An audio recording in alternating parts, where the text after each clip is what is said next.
Bonjour à toutes et à tous. Que le Seigneur vous bénisse et vous encourage pendant cette période où nous poursuivons ce confinement. Nous sommes tous chez nous en attendant le jour avec impatience où nous pouvons nous retrouver là à l'église pour louer le Seigneur ensemble, pour l'adorer et pour le glorifier avec nos voix tous ensemble unis. Entre-temps, nous nous efforçons de faire du mieux possible, de notre mieux, et se réunir régulièrement par webcam, par le site YouTube, avec les messages et les études bibliques. Je réfléchissais cette semaine et un message venait à l'esprit chaque jour, quasiment et régulièrement, où la Bible dit dans Actes chapitre 2, verset 21, « Alors quiconque invoquera le nom du Seigneur sera sauvé. » Quel message merveilleux que nous pouvons partager avec le monde entier. Quiconque invoquera le nom du Seigneur sera sauvé. Partagez le Seigneur, partagez cette bonne nouvelle de Jésus-Christ avec les uns et les autres autour de nous, même pendant cette période de confinement, et on verra. Peut-être Dieu est en train de travailler dans le cœur de plusieurs personnes et nous serons la personne qui apporte le message, la bonne nouvelle au bon moment à la bonne personne pour qu'elle vienne au Seigneur. Nous prions dans ce sens tout au long de cette semaine que le Seigneur se sert de nous comme ceux dans son champ pour semer, mais aussi pour moissonner. Donc prions que le Seigneur nous donne cette occasion. Chantons ensemble un premier cantique avec des cris de joie.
J'ai demandé à Pauline s'il voulait bien nous partager son témoignage ou un témoignage de ce que le Seigneur était en train de lui montrer et enseigner pendant cette période de confinement.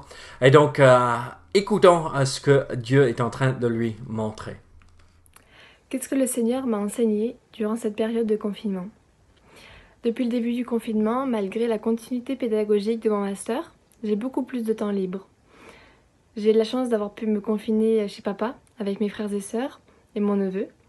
Donc durant ce temps libre, on le passe beaucoup ensemble, à faire des jeux, à partager. Mais quand on passe tout ce temps ensemble, on se voit aussi et je découvre la manière dont chacun étudie sa Bible et fait ses études. Et je trouve ça tellement encourageant. Et pour ma part, je suis super contente parce que j'ai plus de temps pour passer du temps dans la Bible et à faire mes études, en tant que je n'avais pas auparavant. Donc on est confinés et profitons donc de passer ce temps dans nos Bibles à découvrir, à redécouvrir ce que le Seigneur nous enseigne. Tous les jours, j'ouvre ma Bible à une nouvelle page, puis je passe du temps dans la prière pour chacun d'entre vous, pour mes frères et sœurs et pour d'autres personnes également. Ensuite, je lis ma dévotion quotidienne. C'est un petit livre que j'aime bien parce qu'il y a des petites études, une étude par jour. Et j'aimerais vous partager une phrase d'une étude particulière qui m'a touchée et qui touche en fait notre situation actuelle. Donc voilà, je vais vous le lire. Voilà. Si Dieu a été capable de transformer le plus grand mal jamais commis, la mort de son propre fils, et de l'utiliser pour le plus grand bien, le salut de l'humanité, imaginez à quel point il est capable de transformer notre crise en une opportunité. C'est super encourageant de penser que notre crise peut devenir une opportunité. Mais comment? C'est à ça qu'il faut réfléchir. On est appelé à faire confiance au plan de Dieu en toutes circonstances. Quand des malheurs nous arrivent, on a tendance à dire ah mais pourquoi il n'est pas là, pourquoi il nous aide pas. Mais non, il est là, il fait les choses en son temps, pas en notre temps. Et ça, il faut se le rappeler. Ce mois d'avril n'était pas facile pour notre famille, comme vous pouvez le savoir, mais on est tellement reconnaissant pour de nombreuses choses. Et j'aimerais vous partager 2 points.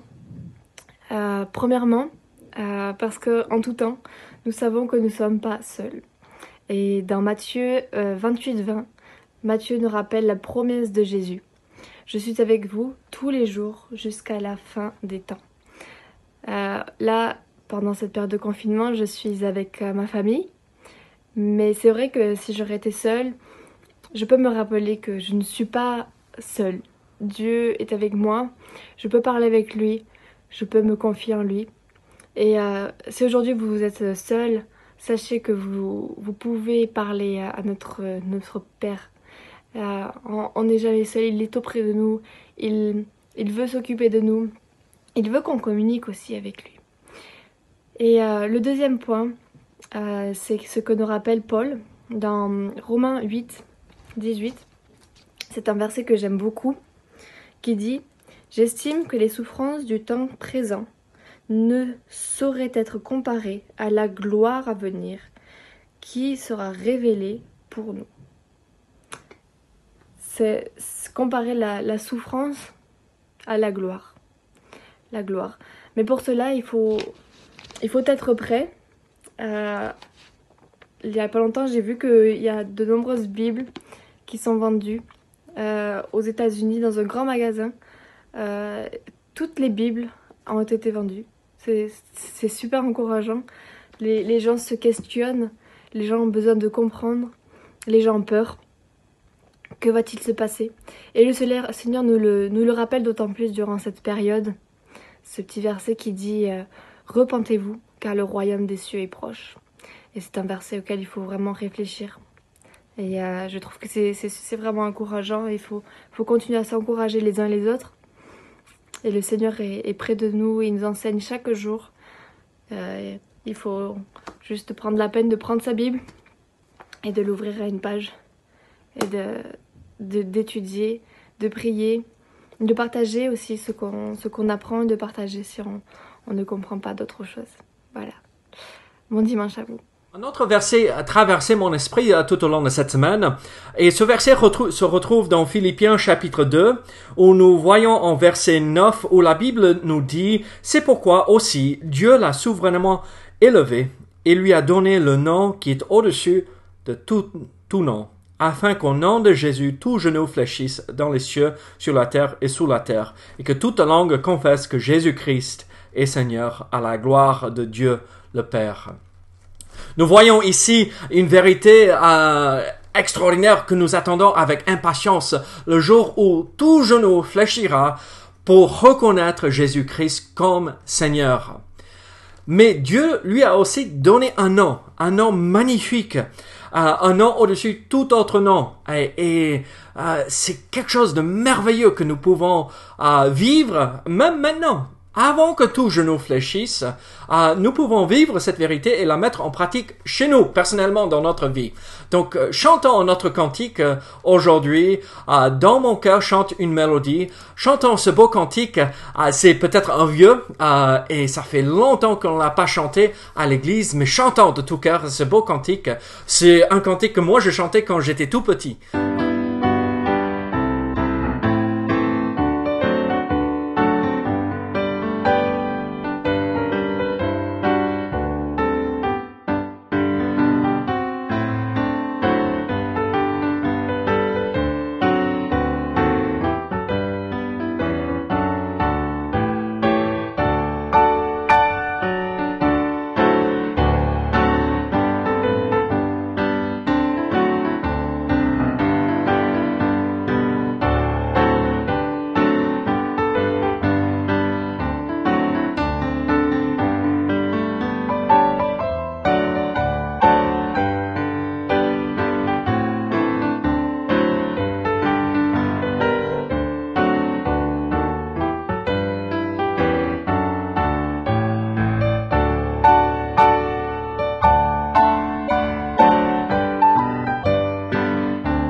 Amen. Quelle grande bénédiction c'est de pouvoir chanter pour la gloire du Seigneur.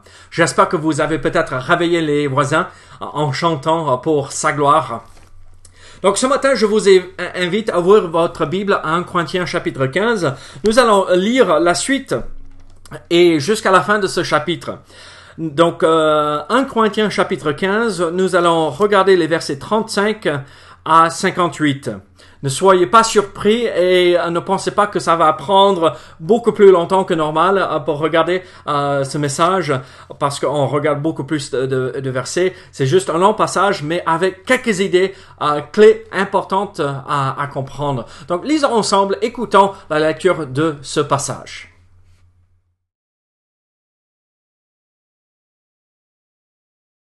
Mais quelqu'un dira, comment les morts ressuscitent-ils ? Et avec quel corps reviennent-ils ? Insensé, ce que tu sèmes ne reprend point vie s'il ne meurt.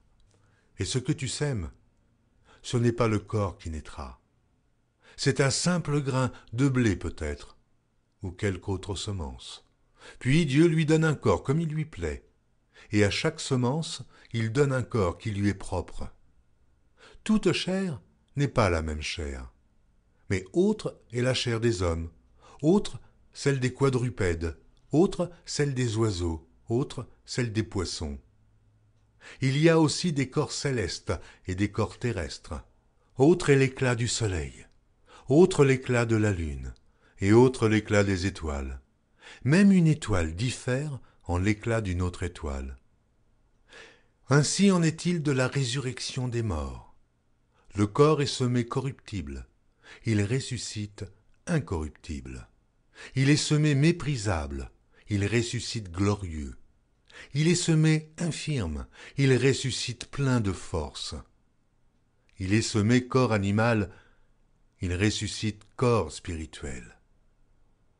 S'il y a un corps animal, il y a aussi un corps spirituel. C'est pourquoi il est écrit « Le premier homme, Adam, devint une âme vivante. Le dernier Adam est devenu un esprit vivifiant. Mais ce qui est spirituel n'est pas le premier, c'est ce qui est animal. Ce qui est spirituel vient ensuite. Le premier homme tiré de la terre est terrestre, le second homme est du ciel. Tel est le terrestre, tels sont aussi les terrestres. Et tel est le céleste, tels sont aussi les célestes. Et de même que nous avons porté l'image du terrestre, nous porterons aussi l'image du céleste. Ce que je dis, frères, c'est que la chair et le sang ne peuvent hériter le royaume de Dieu, et que la corruption n'hérite pas l'incorruptibilité. Voici, je vous dis un mystère. Nous ne mourrons pas tous, mais tous nous serons changés, en un instant, en un clin d'œil, à la dernière trompette. La trompette sonnera, et les morts ressusciteront incorruptibles, et nous serons changés. Car il faut que ce corps corruptible revête l'incorruptibilité, et que ce corps mortel revête l'immortalité. Lorsque ce corps corruptible aura revêtu l'incorruptibilité, et que ce corps mortel aura revêtu l'immortalité, alors s'accomplira la parole qui est écrite « La mort a été engloutie dans la victoire. Ô mort, où est ta victoire? Ô mort, où est ton aiguillon? L'aiguillon de la mort, c'est le péché, et la puissance du péché, c'est la loi. Mais grâce soit rendue à Dieu, qui nous donne la victoire par notre Seigneur Jésus-Christ. Ainsi, mes frères bien-aimés, soyez fermes, inébranlables, travaillant de mieux en mieux à l'œuvre du Seigneur, sachant que votre travail ne sera pas vain dans le Seigneur. Amen. Que le Seigneur bénisse la lecture de sa parole. Ici, dans ce passage, nous terminons ce chapitre où nous voyons que l'apôtre Paul a développé ce principe ou la doctrine de la résurrection. Dans les premiers versets, on va dire les 11 premiers versets, nous avons vu que l'apôtre Paul a développé le principe où le message de l'évangile est la clé de voûte pour le message de l'évangile, c'est la résurrection de Jésus-Christ. Donc, sans la résurrection de Jésus-Christ, nous n'avons pas de foi, ou notre foi est vaine, notre message est vain.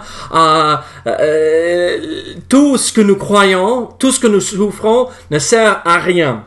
Et après, nous avons vu à partir de verset 12 à 34, nous voyons que l'apôtre Paul répond à ces objections que les Corinthiens pouvaient avoir, pas forcément concernant la résurrection de Jésus-Christ, parce que ils croyaient, oui, Christ étant Dieu, il a pu se ressusciter, ou il a été ressuscité par la puissance du Père, par le biais du Saint-Esprit. Mais bon, nous, c'est autre chose. Nous ne sommes pas Dieu incarné. Alors, pourquoi Dieu va ressusciter nos corps? Le corps, c'est une mauvaise chose, c'est de la matière, c'est physique. Donc, le physique est mauvais. Donc, on voit chez les Corinthiens que le gnosticisme a commencé à s'infiltrer. On va dire les premières idées du gnosticisme commençaient à se développer et se cultiver, même chez les Corinthiens à l'époque. Et donc, l'apôtre Paul adresse ce problème et répond peut-être même à une question qui a été posée par certains de l'église de Corinthe en disant, mais et la résurrection pour nous les croyants? Alors, comment tout ça va se passer? Alors, nous voyons que dans le message dernier, nous avons vu les vérités concernant la résurrection et la résurrection pour Christ. Mais là, aujourd'hui, nous arrivons à cette question que les Corinthiens se posaient probablement suite à cet enseignement que l'apôtre Paul avait donné. Et en fait, c'est la question clé de ce passage. Et nous le retrouvons dans le verset 35. Mais quelqu'un dira, comment les morts ressuscitent-ils? Comment les morts ressuscitent-ils? En fait, c'est la question. Si Christ est ressuscité, nous serons ressuscités. Alors, comment c'est possible? Mais ce corps physique, tout brisé, tout usé, malade, est-ce que Dieu va ressusciter ça? Mais c'est horrible. Non.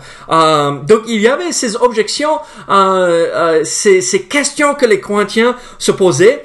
Et nous allons voir que l'apôtre Paul essaye, il n'essaye pas, il répond à ces questions. Là. Donc, Paul se sert de plusieurs illustrations pour expliquer la résurrection des croyants. Et nous allons voir que c'est des illustrations très simples à comprendre, que même les enfants peuvent saisir les profondeurs de ces illustrations. Mais avant de se lancer, avant de regarder en plus de détails ce passage, il y a une vérité très importante à nous, afin que nous puissions comprendre ceci. Il est clair que Dieu veut que ses enfants vivent pleinement la vérité ou le principe ou tout ce qui est lié avec ce fait que nous serons ressuscités un jour. Notre corps sera ressuscité. Mais comment pouvons-nous vivre pleinement cette vérité? La résurrection de nos corps. Comment pouvons-nous vivre cela pleinement? En fait, il faut comprendre la résurrection dans ses détails, la résurrection des croyants, et aussi il faut comprendre que cette vérité de la résurrection nous amène à changer notre comportement, nous pousse à vivre autrement. Alors, voyons ce que l'apôtre Paul nous montre ici dans ce passage. Donc, regardez les versets 35 à 49. Les versets 35 à 49, nous voyons ici ces illustrations que l'apôtre Paul utilise pour expliquer ce que c'est la résurrection et ce que nous allons vivre. Donc, les versets 35 à 49. La Bible nous dit ceci. Mais quelqu'un dira, comment les morts ressuscitent-ils? Et avec quel corps viennent-ils? Insensé, ce que tu sèmes ne reprend point vie s'il ne meurt.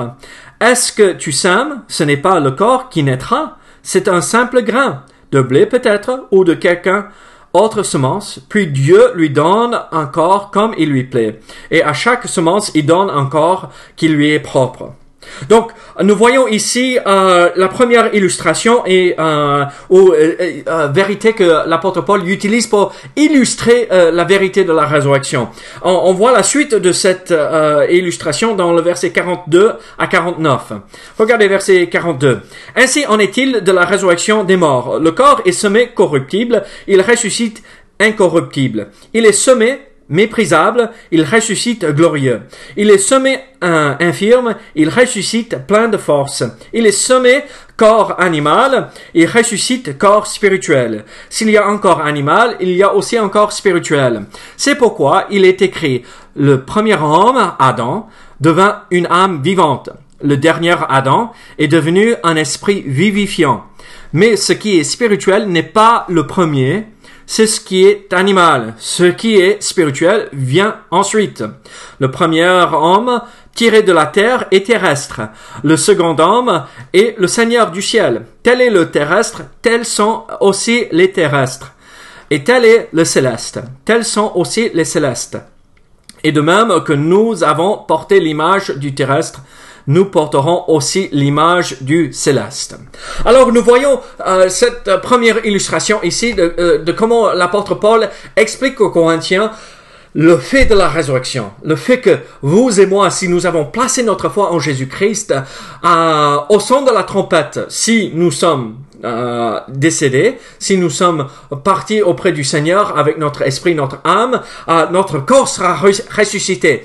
Et l'illustration, l'exemple de comment ça va se passer, c'est avec la semence. Là, vous me connaissez. Vous savez que je suis passionné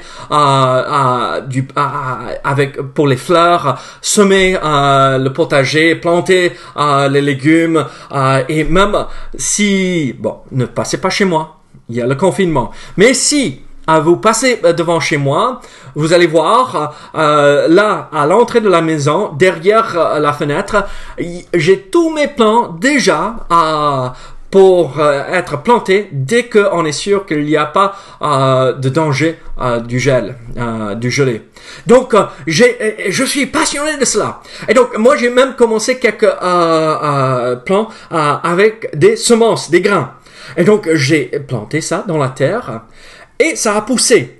Et l'apôtre Paul explique que notre corps est pareil. C'est comme ce grain qui a été planté dans le corps et quand ça ressort et ça revient à la vie, ça a complètement changé.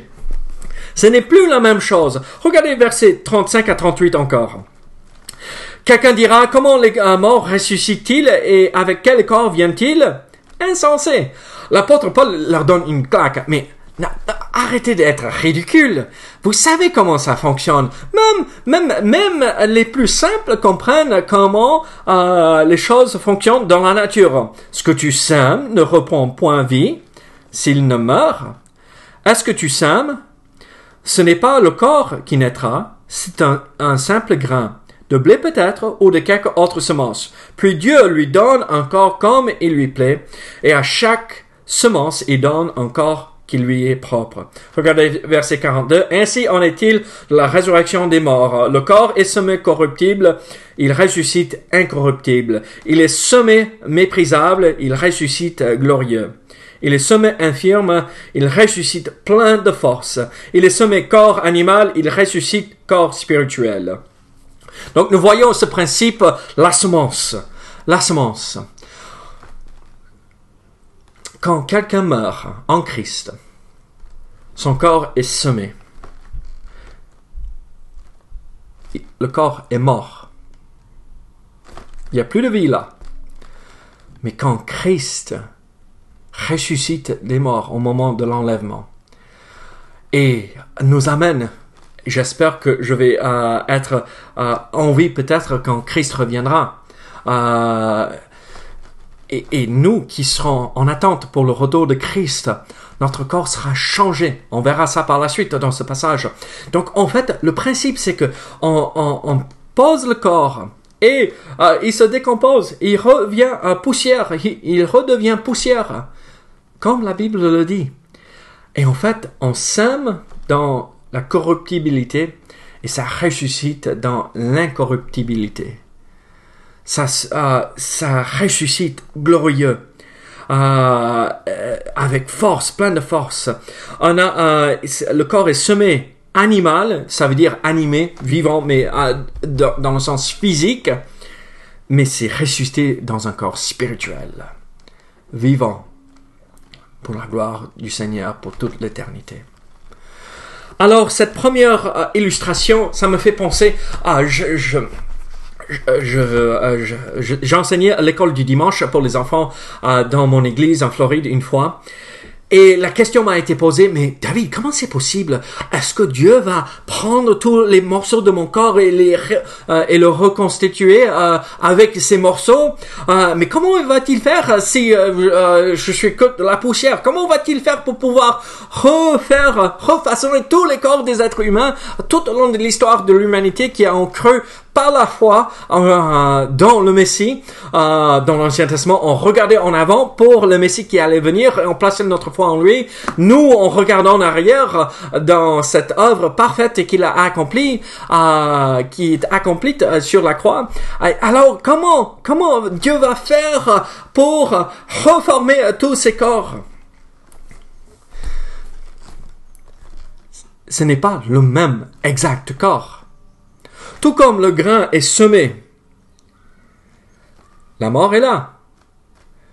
Mais est-ce que c'est le même corps, c'est le même grain qui ressort quand ça pousse? Non, c'est clair. Ça n'a rien à voir. Il y a l'essence là qui était visible ou disponible dans le grain ou la semence.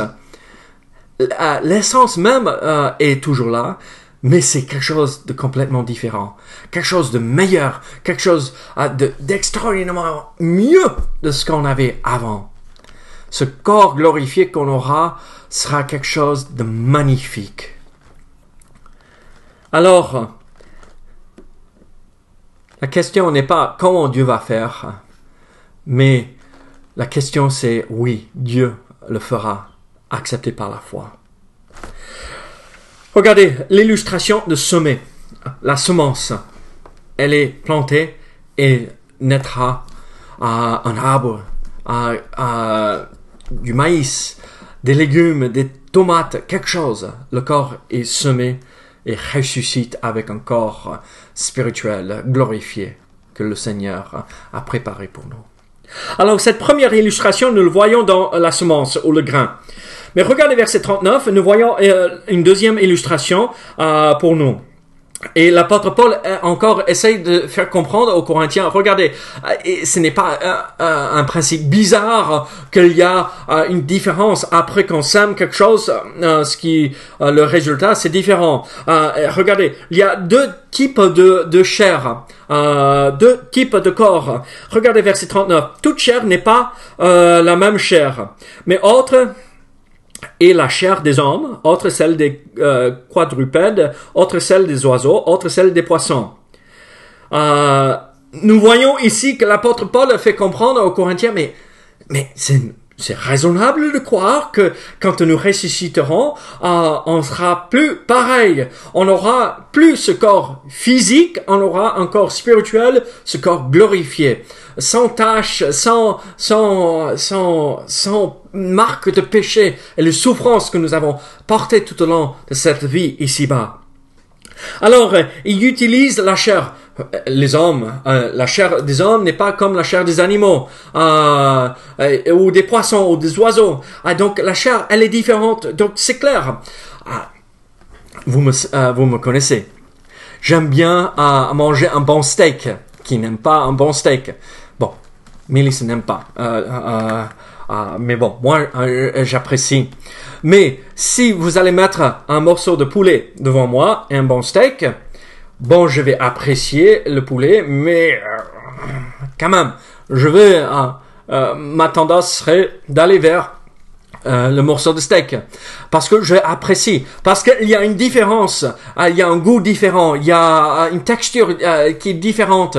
Alors, on voit une différence dans ces chairs. Et la chair humaine, elle est complètement différente aussi. Et le corps ressuscité sera complètement différent.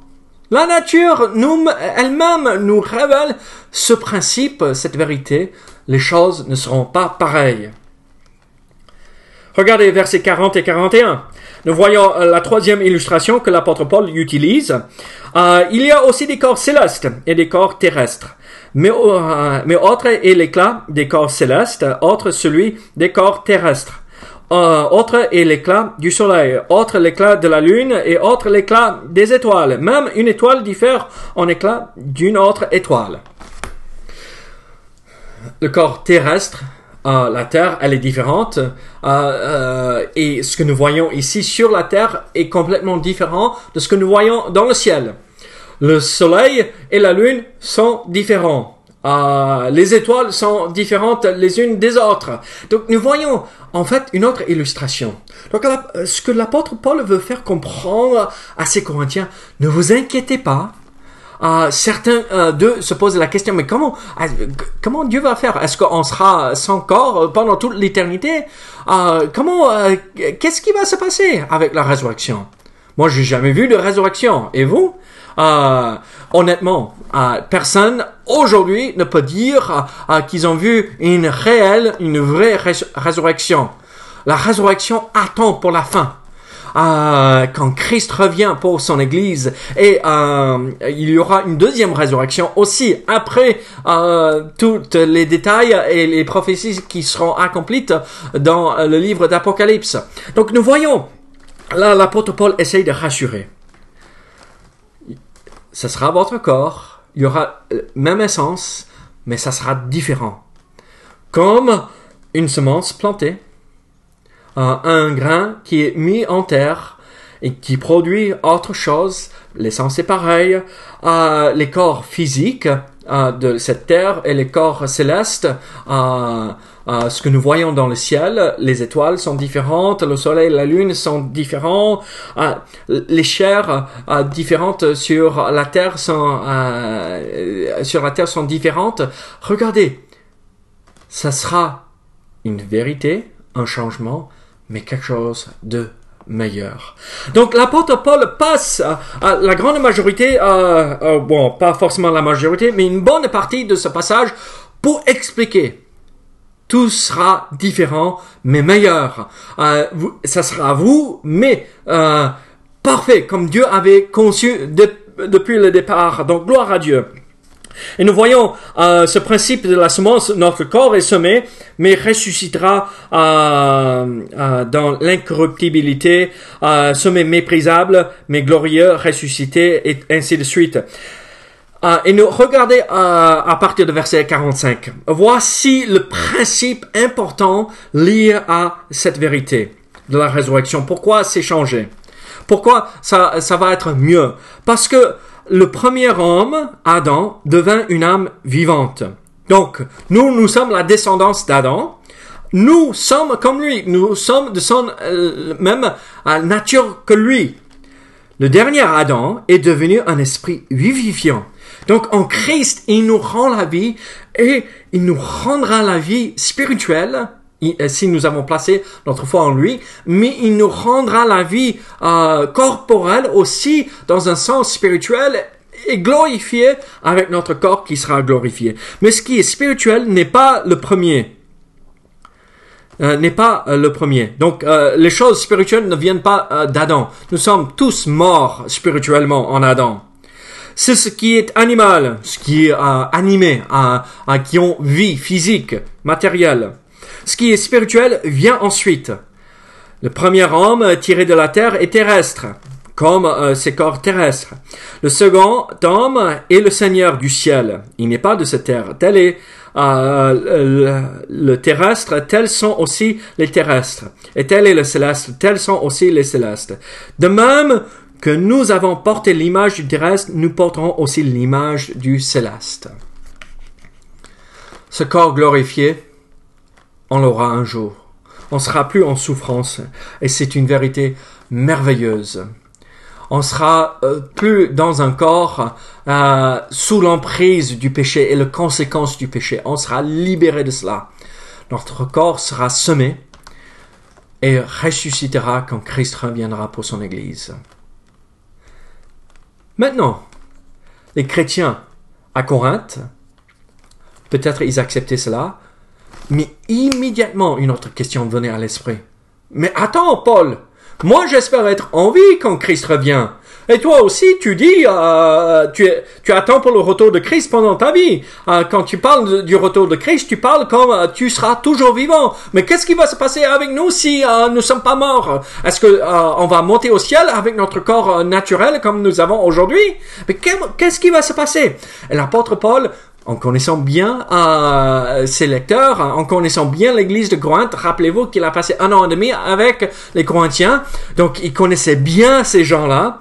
Il répond à cette question qui était sous-entendue dans la réponse qu'il a donnée concernant la résurrection du corps. Regardez ce qu'il dit. Verset 50. Ce que je dis, frères, c'est que la chair et le sang ne peuvent hériter le royaume de Dieu. Et immédiatement, il y a le drapeau rouge, mais on est chair et sang, nous. Mais comment on va faire pour hériter le royaume de Dieu? Et que la corruption n'hérite pas l'incorruptibilité, mais nous sommes corruptibles. Vous me mettez en terre et mon corps va corrompre, et ça va redevenir poussière. Mais comment je vais hériter le royaume de Dieu? Voici, verset 51, voici, je vous dis un mystère. Donc un mystère dans la Bible, dans le Nouveau Testament, c'est ce principe. C'était quelque chose qui était caché dans l'Ancien Testament, mais qui est révélé maintenant dans le Nouveau Testament. Donc ce n'est plus un mystère. Ce n'est pas quelque chose où je vous raconte un secret maintenant, et c'est que pour vous. Non. Maintenant, c'est publié pour tout le monde. Nous ne mourrons pas tous, mais tous, nous serons changés en un instant, en un clin d'œil, à la dernière trompette. La trompette sonnera et les morts ressusciteront incorruptibles et nous serons changés.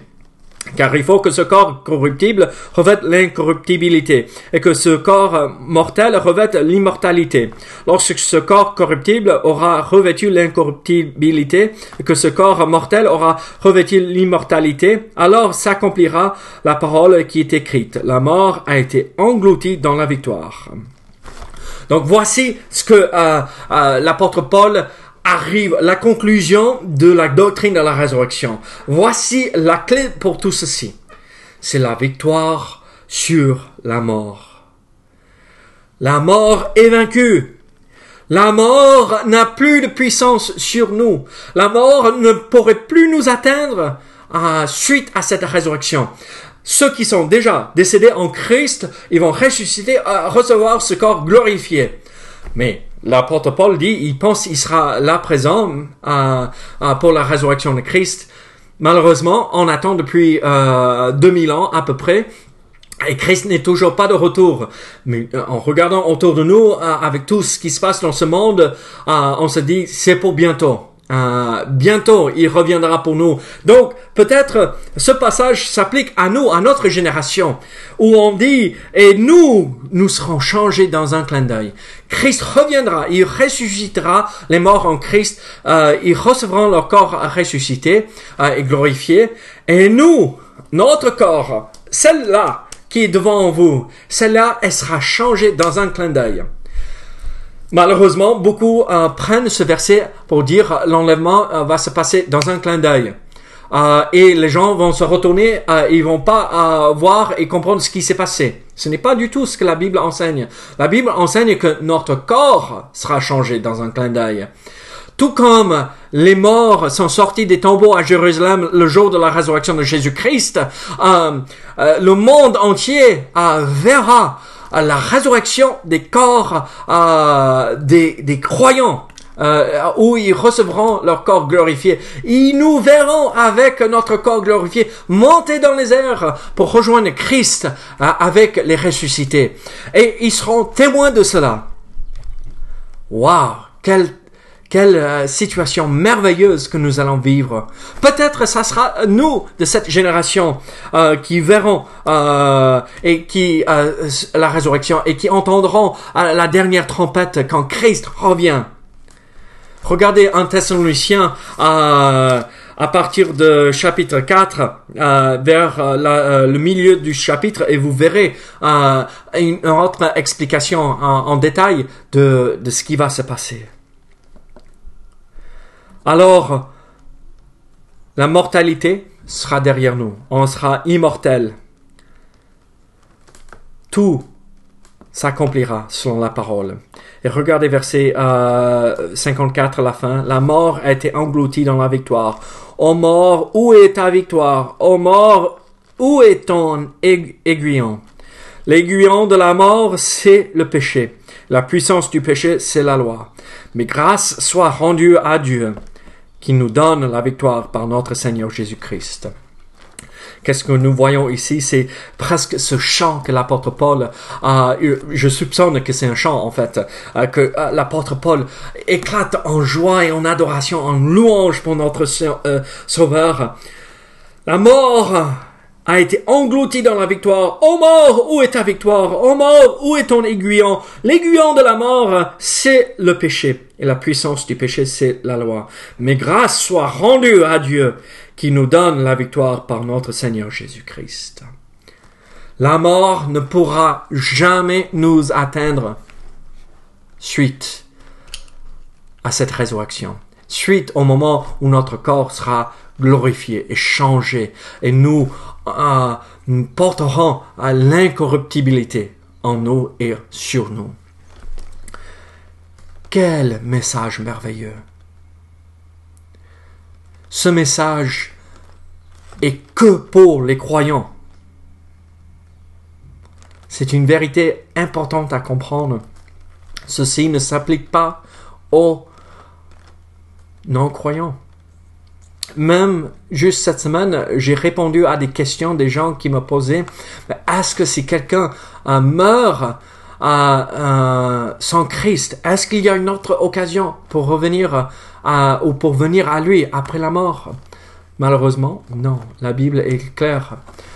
Après la mort, il y a le jugement. Aujourd'hui, c'est le jour du salut.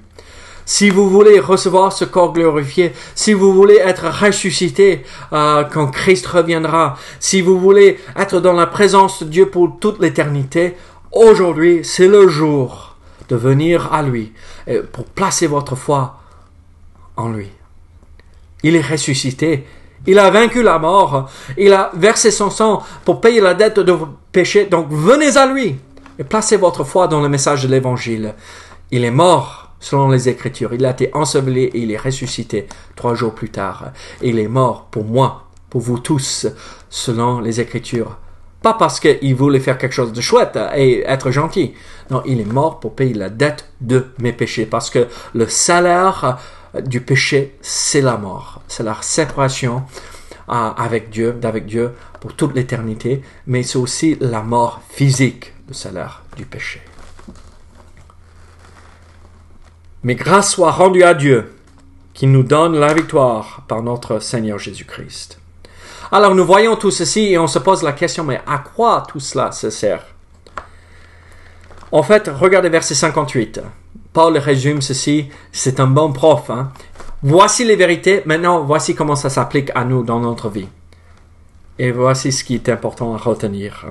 Verset 58. Ainsi, mes frères bien-aimés, soyez fermes, inébranlables, travaillant de mieux en mieux à l'œuvre du Seigneur, sachant que votre travail ne sera pas vain dans le Seigneur.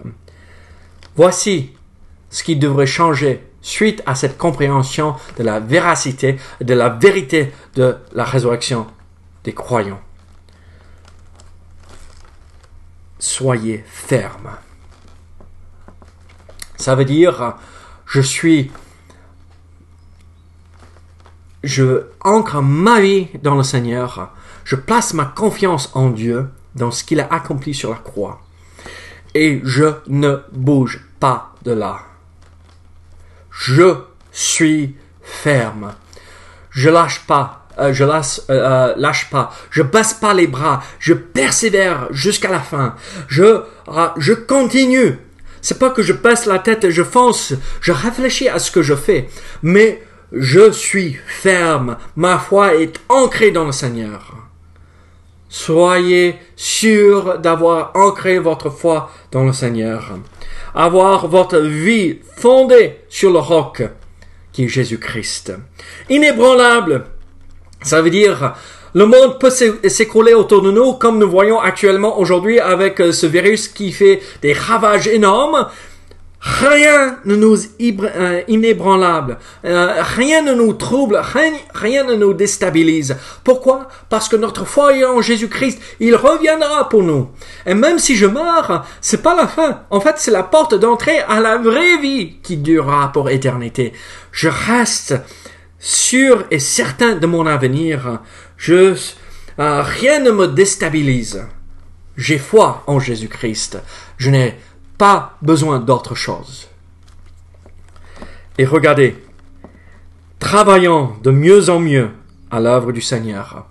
On progresse dans notre vie avec le Seigneur, dans notre sanctification, on s'améliore, mais on travaille de mieux en mieux pour lui. On le sert de mieux en mieux.